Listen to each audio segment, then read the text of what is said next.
Antara dosa dan kebaikan, ibarat seperti membuat kalung mutiara. Bagaimana mutiara pertama dirangkai, lalu yang kedua merangkai yang ketiga dan seterusnya. Demikian pula adanya. Satu perbuatan baik berdampak ke yang lainnya.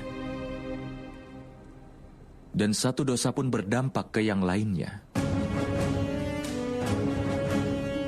Penyebab dari dosa adalah kesombongan seseorang.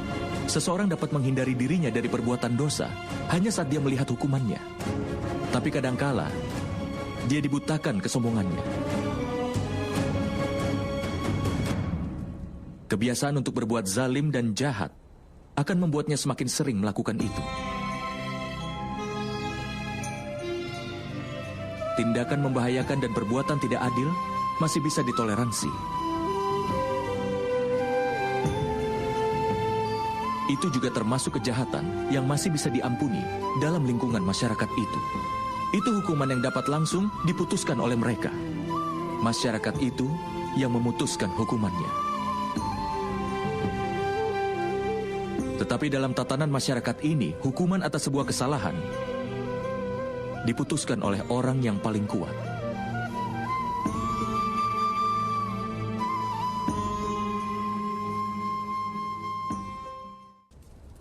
Apakah kau tahu batasan dari pengorbanan bagi orang-orang yang mencoba untuk membangun kebenaran? Batasan dosa dari orang-orang berdosa adalah akhir dari pengorbanan mereka.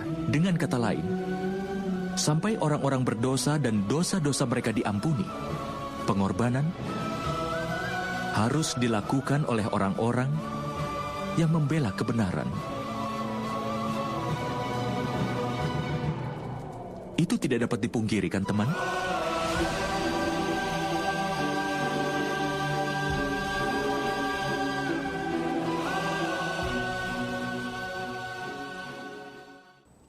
Makhluk yang lahir sebagai manusia biasa tidak akan bisa melakukan keajaiban. Orang yang lahir dari rahim seorang wanita, maka dia pasti terikat oleh aturan dari dunia fana.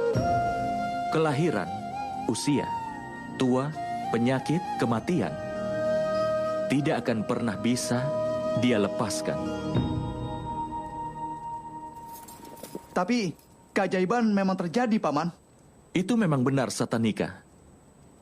Tapi keajaiban yang satu ini dilakukan oleh dewa.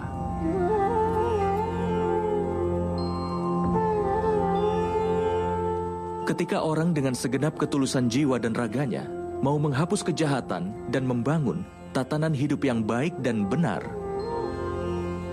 aib dan dosa dalam dirinya bisa diperangi. Maka, dewa pun akan melakukan keajaiban untuk melindungi moral dan menetapkan kesejatiannya.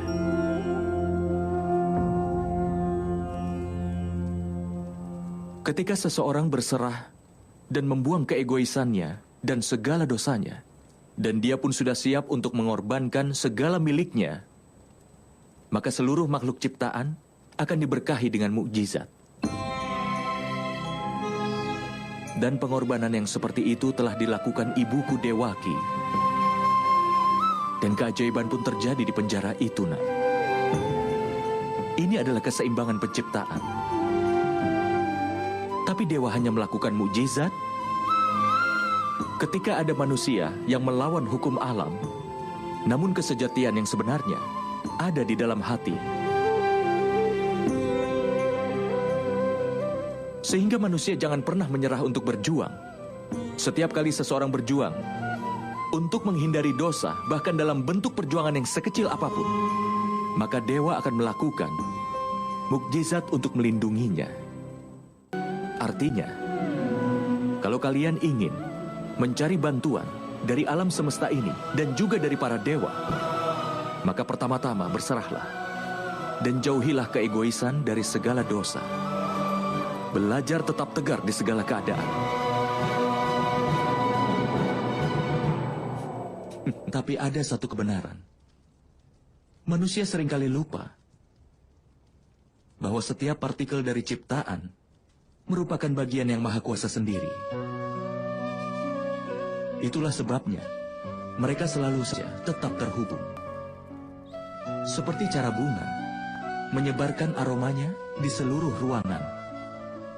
Bau-bauan busuk pun menggunakan cara yang memang kurang lebih sama. Kebahagiaan dan kesedihan manusia bisa mempengaruhi dunia ini. Kebahagiaan seseorang juga bisa membuat bahagia orang lain di sekitarnya. Kesedihan seseorang pun bisa pula membuat sedih orang lain di sekitarnya.